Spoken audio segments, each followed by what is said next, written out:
Bonjour à tous, je suis vraiment ravie de vous retrouver pour cette vidéo et dans cette vidéo je vais vous parler de certains messages pour la fin de cette année 2022 et aussi pour ce passage à l'année 2023 qui arrive à grands pas, comment s'y préparer.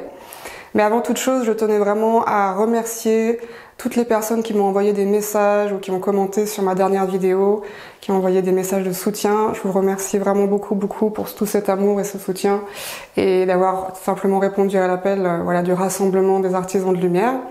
Et j'en profite aussi pour signaler qu'il y a depuis quelque temps beaucoup de faux comptes qui sont créés et qui usurpent mon identité, que ce soit sur Facebook, Instagram et c'est même arrivé sur Telegram je pense. Et encore récemment j'ai reçu des messages de personnes qui ont été arnaquées par ces comptes, donc des comptes qui demandent en fait de l'argent contre des services. Donc s'il vous plaît, si vous recevez des messages, ce n'est pas moi, je n'envoie jamais de messages et encore moins pour échanger des services contre de l'argent. Donc signalez ces comptes si jamais vous recevez ces messages. Malheureusement souvent ils sont supprimés et puis ils sont à nouveau recréés. Mais vous pouvez simplement aussi les repérer par le fait qu'ils sont souvent, ils ont beaucoup moins d'abonnés, il y a beaucoup moins de réactions aux posts parce qu'en fait ils partagent les posts que moi je mets en ligne.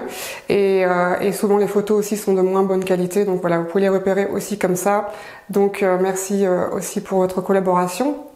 Et puis j'en profite aussi pour vous dire que justement les comptes officiels que j'ai donc qui sont dans la description, donc que ce soit mon compte Facebook, j'ai aussi un compte perso sur Facebook, c'est Gabrielle Isis perso, Instagram et Telegram, et que là je sens que je vais vraiment rentrer de nouveau dans une phase de flow d'écriture et ça faisait un petit temps que il y avait un peu une pause à ce niveau-là. Et peut-être que vous le savez pas, mais c'est vrai que l'écriture c'est vraiment mon moyen d'expression par excellence. Ça m'est très naturel, encore plus naturel que de parler évidemment devant une caméra. Et quand j'écris, je sens vraiment qu'il y a cette connexion directe avec l'univers et avec mon âme. Et dans chaque mot, dans chaque phrase, il y a vraiment une énergie, une vibration qui est transmise et qui vient toucher directement le lecteur. Et c'est vrai que c'est toujours bien dans ce monde où on est bombardé de multimédia d'aussi de revenir à la lecture. Je pense que c'est super important. Donc n'hésitez pas, si c'est pas déjà fait, de vous abonner sur ces différents réseaux. Et évidemment, je les enverrai aussi via la newsletter dès que ça sera mis en place. Alors peut-être comme vous avez déjà remarqué, depuis le mois d'octobre, on est vraiment rentré dans une période plus intense énergétiquement. Je vous en avais parlé d'ailleurs l'été dernier.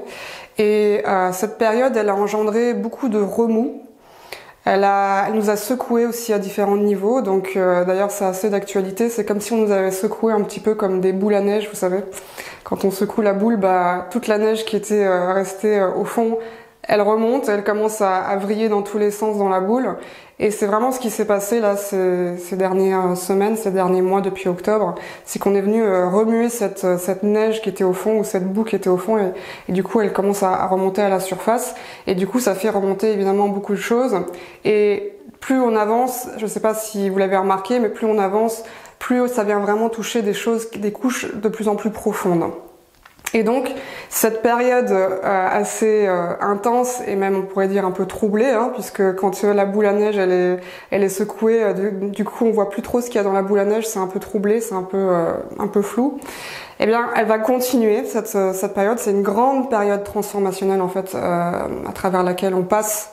Et ça va continuer évidemment aussi dans le courant de 2023. Ça, je vous en parlerai évidemment prochainement dans ma vidéo annuelle de prévision, donc ce qui sera publié début janvier. Mais d'ores et déjà, je peux vous dire que mon sentiment vraiment pour 2023, c'est que c'est comme si on nous attendait au tournant. Voilà, j'en dis pas plus pour l'instant, on verra ça le mois prochain. Et du coup, ce qu'on a pu remarquer aussi par rapport à cette grande intensité, c'est que c'est comme s'il y avait vraiment cette grosse vague sombre, et à la fois cette grosse vague sombre, donc c'est comme si l'ombre, vous savez, qui est un petit peu acculée maintenant, c'est un petit peu, elle rentre vraiment dans cette dernière phase où vraiment la lumière, elle avance de plus en plus, donc cette ombre, elle recule, mais c'est un petit peu comme une bête sauvage qui est acculée. Donc quand une bête sauvage est acculée, elle va avoir tendance à être hyper agressive et à lâcher en fait toutes ses dernières munitions. Et c'est vraiment ce qu'on peut voir en ce moment, et c'est ça aussi qui va continuer pendant quelques semaines et quelques mois encore. Et donc, quand je dis bête sauvage, ça parle aussi évidemment de la bête avec un grand B, je pense que certains d'entre vous savent de quoi je parle. Et évidemment, ça vient toucher plein d'aspects dans nos vies et ça vient peut-être aussi toucher plein d'aspects dans le collectif, donc peut-être dans notre entourage. Et peut-être vous avez aussi remarqué que certaines personnes dans notre entourage, c'est comme si vraiment les masques sont en train de tomber complètement. Il y a plus d'endroits où ils peuvent vraiment se cacher, ils sont vraiment révélés tels qu'ils sont ou tels que leur part d'ombre est, qui est peut-être une part d'ombre qu'ils n'ont pas voulu voir depuis toujours en fait. Donc là, on est tous confrontés vraiment à ça. Et donc c'est aussi intéressant de voir que, puisqu'il y a cette ombre qui se débat et qui est en train de lâcher ses dernières munitions, eh bien il y a un terrain de prédilection qui est vraiment pris d'assaut en ce moment. Et je vais vous expliquer ce que c'est. Mais tout d'abord, je vais simplement vous poser cette question. Quelle est selon vous la ressource la plus importante et la plus recherchée sur cette planète? Alors est-ce que c'est l'argent? Est-ce que c'est peut-être les matières premières? Est-ce que c'est peut-être les métaux précieux? Je vous laisse deviner. Eh ben non, en fait, la ressource la plus importante et la plus recherchée, la monnaie d'échange même la plus recherchée sur cette planète, c'est l'énergie. Et notamment l'énergie humaine. Et ça, quand on en prend conscience, ça nous permet aussi de voir à quel moment et de quelle manière on peut être vampirisé de notre propre énergie. Et donc, souvent, j'ai coutume de dire, de citer cette fameuse phrase en anglais, where attention goes, energy flows, qui veut dire en français, là où l'attention va, l'énergie se dirige. Donc, dans d'autres mots, c'est quand on focalise sur quelque chose qu'on envoie notre énergie à cette chose ou, si c'est une personne, à cette personne.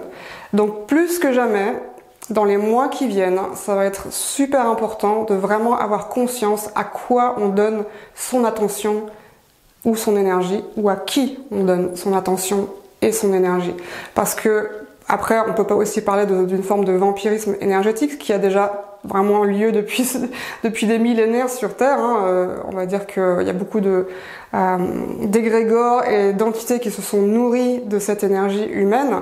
Et c'est vrai que quand on est sur un chemin d'éveil, on prend conscience aussi de comment on nous a vampirisé aussi de cette manière-là. Donc, de prendre de plus en plus conscience vraiment de ces mécanismes-là, et évidemment, dès qu'on en prend conscience, de récupérer son énergie, ou de mettre vraiment une limite dans ce qu'on veut donner comme énergie ou pas. Donc, vraiment avoir ça en tête, bien en tête pour les semaines qui viennent, je pense que c'est super important. Depuis quelques mois et depuis quelques années aussi, ce qu'on peut ressentir au niveau des artisans de lumière, c'est vraiment une extrême fatigue qui s'est installée. Parfois même on se sent un petit peu blasé, parfois même il y a des burn-out, on sent que le corps physique de toute façon il en prend aussi vraiment un coup et on a l'impression d'être toujours quelque part entre guillemets au front et qu'on voit pas encore concrètement beaucoup de résultats dans le collectif.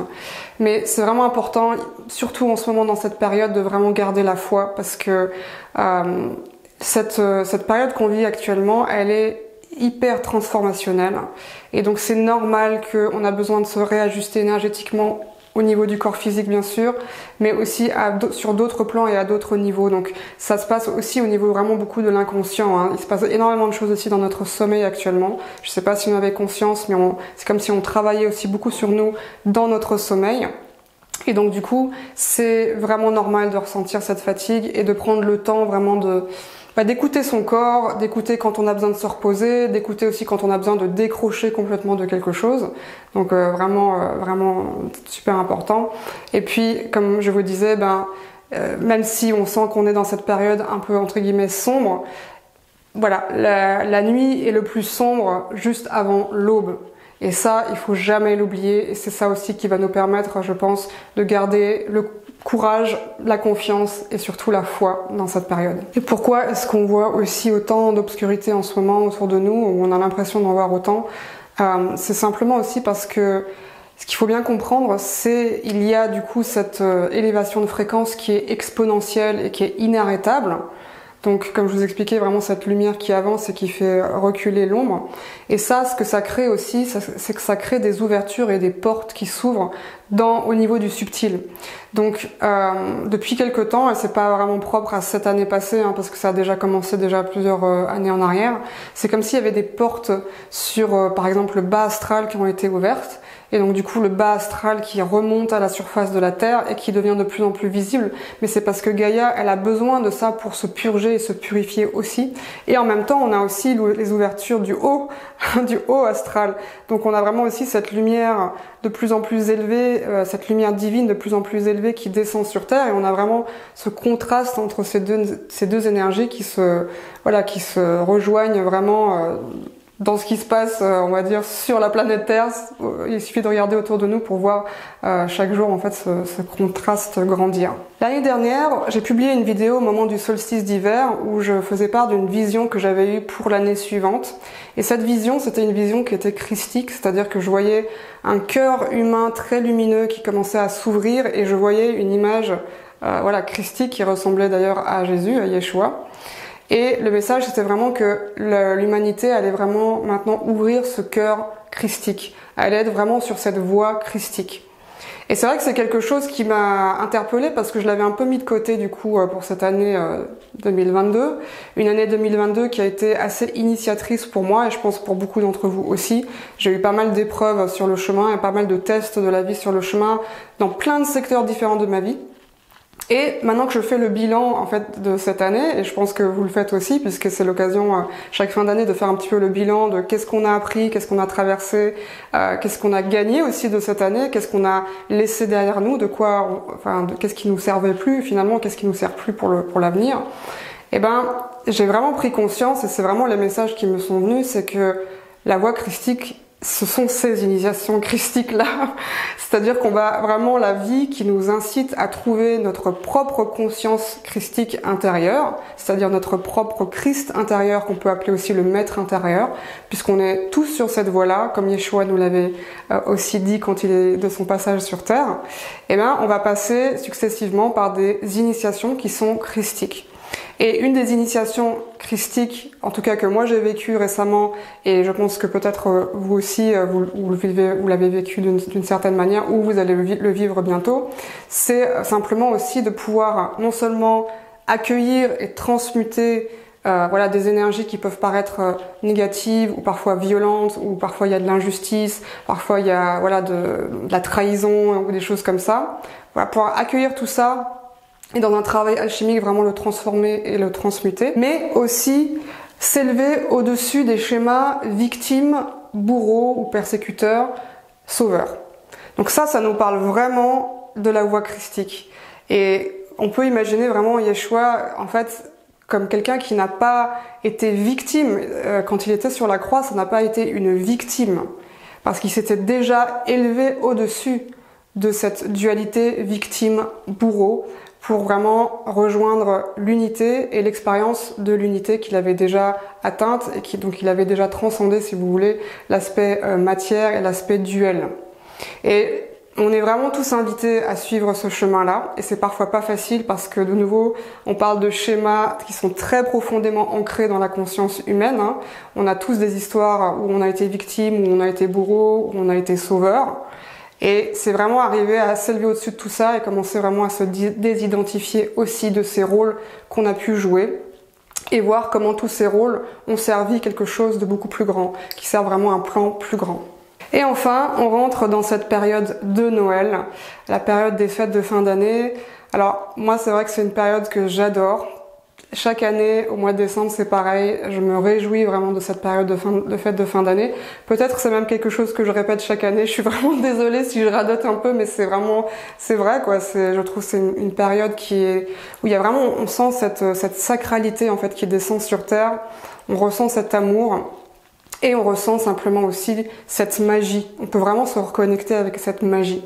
Et je sais que parfois, Noël, c'est pas vécu de la même manière pour tout le monde, surtout depuis quelques années, n'est-ce pas? Et parfois, c'est un petit peu aussi une épreuve de retourner dans sa famille à Noël. Et parfois, on ressent aussi beaucoup de résistance d'être en contact direct avec sa famille, parce que peut-être il y a une distance qui s'est mise depuis ces dernières années, et c'est tout à fait normal.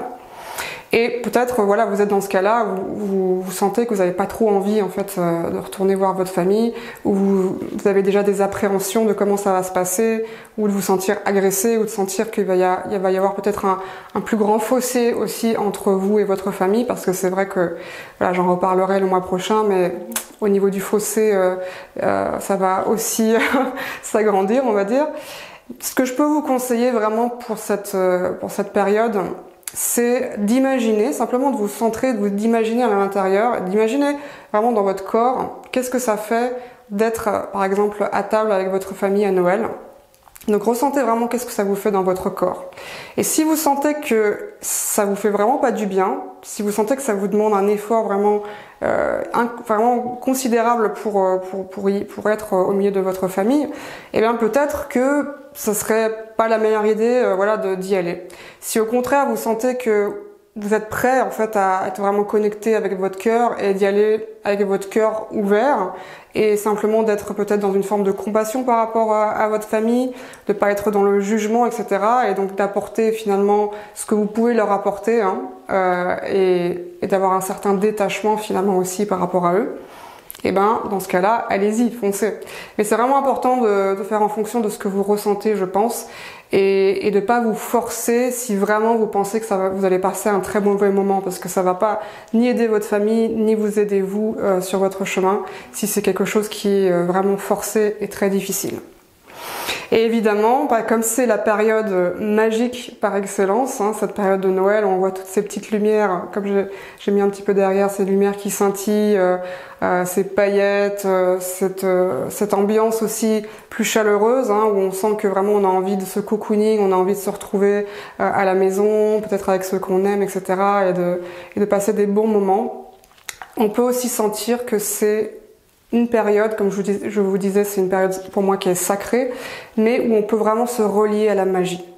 On peut se relier à la magie et on peut se relier à notre propre magie intérieure aussi. Et c'est d'ailleurs ce que je vais proposer ce mois-ci dans ma communauté en ligne L'Arche de Lumière, c'est de faire une méditation guidée ensemble pour se reconnecter vraiment à cette magie autour de nous, mais aussi à l'intérieur de nous. Parce que la magie, c'est quoi finalement? C'est le flot naturel de l'univers. Et quand on est dans ce flot naturel de l'univers, eh bien, tout est magie autour de nous. Tout se manifeste par magie. Et j'avais vraiment envie, du coup, d'explorer ça avec vous ce mois-ci. Donc, si ça vous intéresse, n'hésitez pas à aller vous inscrire. Vous avez toutes les infos en dessous, en barre d'infos. Voilà, en tout cas, j'espère que vous allez pouvoir passer des bonnes fêtes. Si je ne refais pas une vidéo avant, on ne sait jamais. Des bonnes fêtes de votre côté, avec beaucoup d'amour, beaucoup de joie, beaucoup de lumière. Restez connectés avec votre lumière, restez connectés avec votre cœur. Et on se revoit peut-être sans doute en 2023. Satnam, je vous embrasse.